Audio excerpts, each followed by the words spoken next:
မင်္ဂလာပါရှင်ကျမတို့ channel ကနေနောက်ဆုံးရရှိထားတဲ့သတင်းသစ်များကိုတင်ဆက်ပေးပါတော့မယ်ပထမဆုံးတနိုင်ငံလုံးအပြည့်ရစဲစာချုပ်တွင်လက်မှတ်ထိုးခဲ့သည့်အဖွဲ့များမပါသည့်တိုင် NCA လုပ်ငန်းစဉ်များဆက်သွားမည်ဟုအကြံဖက်စောမင်းထွန်းပြောတဲ့သတင်းကိုတင်ဆက်ပေးပါမယ်တနိုင်ငံလုံးအပြည့်ခက်ရစဲစာချုပ်တွင်လက်မှတ်ထိုးသည့်အဖွဲ့များမပါသည့်တိုင် NCA လုပ်ငန်းစဉ်များဆက်သွားမည်ဟုအကြံဖက်စစ်တပ်၏ပြောခွင့်ရပုဂ္ဂိုလ်အကြံဖက်စောမင်းထွန်းကပြောဆိုပါရယ်ယမန်နေ့ NCA စနစ်ပြည့်အခမ်းအနားပြီးစစ်တပ်လောက်ကဝါရပြတ်မီဒီယာများသို့၎င်းကထပ်ပါတိုင်းပြောဆိုခြင်းဖြစ်ပါတယ်။ NCA စာချုပ်ကိုစက်ကူစုပ်ဖြစ်သွားပြီဆိုသောကြီးညာချက်များတွေ့ရှိရကြောင်း NCA စာချုပ်သည်စက်ကူစုပ်မဟုတ်ဘဲနိုင်ငံတကာအသီးသက်တွေများရှေ့မှောက်တွင်လက်မှတ်ရေးထိုးခဲ့သောစာချုပ်ဖြစ်ကြောင်းလက်မှတ်ရေးထိုးခဲ့သောအဖွဲ့အစည်းများရှိနေသမျှကာလပတ်လုံး NCA စာချုပ်ဆက်လက်တည်ရှိမည်ဖြစ်ကြောင်းအကြံဖက်စောမင်းထွန်းကပြောဆိုပါရယ်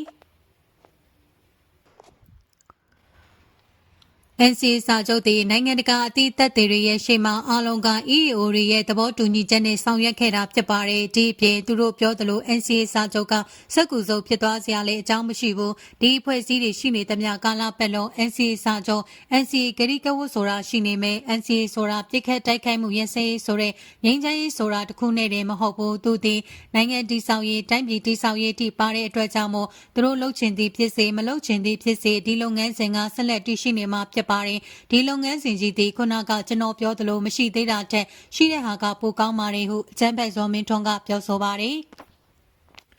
မြန်မာနိုင်ငံတွင်စစ်အာဏာသိမ်းထားခြင်းနဲ့စစ်တပ်ကပြည်သူလူထုကိုတပ်ဖြတ်နေခြင်းကြောင့်တနိုင်ငံလုံးအပြစ်ခတ်ရစဲရေး NCA စာချုပ်မှာရပ်ဆိုင်းသွားပြီးစက်ကူစုပ်တစ်ခုဖြစ်ရောက်ရှိသွားပြီဖြစ်ကြောင်းကရင်မျိုးသားစီယုံ KNU ချင်းမျိုးသားတပ်ဦး CNF ပို PNLO ABSDF NSB နဲ့ NDU တော်လှန်ရေးတပ်ပါဝင်တိုင်းသားလက်နက်ကိုင်အဖွဲ့6ခုကအောက်တိုဘာ23ရက်နေ့မှာစုပေါင်းကြေညာခဲ့ပါတယ်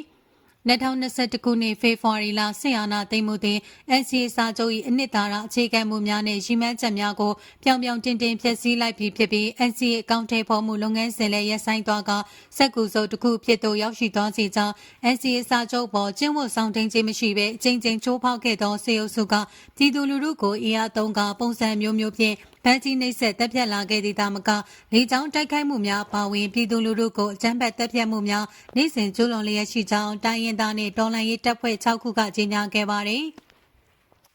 စေအုပ်စု၏ NCA အမည်ခံပြီးပြုလုပ်သည့်ဟန်ပြလုပ်ငန်းစဉ်များနှင့်စေအုပ်စုမှ၎င်းတို့ကိုယ်တိုင်ချိုးဖောက်ခဲ့၍ပြက်ပြဲသွားပြီဖြစ်သော2008ဖွဲ့စည်းပုံအခြေခံဥပဒေအောက်မှကျင်းပရန်ပြင်ဆင်နေသည့်အထူးရောက်ရွေးကောက်ပွဲတို့သည်ဆီယနာရှင်များကနိုင်ငံကိုတစ်သက်လုံးထိန်းချုပ်နိုင်ရေးတရားဝင်မှုရှိစေရန်ကြိုးပမ်းမှုသာဖြစ်ကြောင်းနိုင်ငံ၏အကြက်တဲနှင့်ပြည်သူလူထု၏ဆင်းရဲဒုက္ခများကိုဖြေရှင်းနိုင်မည်မဟုတ်ဘဲပဋိပက္ခများသာပို၍ရှင်းလျားစေမည်ဖြစ်ကြောင်းကြေညာထားပါသည်တိုင်းသားတော်လှန်ရေးတပ်များအနေဖြင့်ရေရှည်တည်တံ့ခိုင်မြဲသည့်ငြိမ်းချမ်းရေးဖြစ်ပေါ်စေရေးလမ်းစာဖြစ်သည့်စစ်တပ်ကနိုင်ငံရေးတွင်ပါဝင်မှုမရှိစေရန်ပဋိပက္ခတွင်မတရားကျူးလွန်ခံရသူများအတွက်တရားမျှတမှုရှိစေရန်နှင့် Federal Democracy ဖွဲ့စည်းပုံအခြေခံဥပဒေသစ်ရေးဆွဲနိုင်ရန်အတွက်တော်လှန်တိုက်ပွဲဝင်နေကြသောတော်လှန်ရေးအဖွဲ့အစည်းများနှင့်အတူတကွဆီယနာရှင်စနစ်ချုပ်ငြိမ်းပြီး Federal Democracy ပြည်ထောင်စုသစ်ထူထောင်နိုင်သည့်အထိတန်ဋိဌာန်ချဒီဇိုင်းမဲ့တိုက်ပွဲဝင်နေမည်ဟုထုတ်ပြန်ကြေညာခဲ့ကြောင်းသိရပါသည်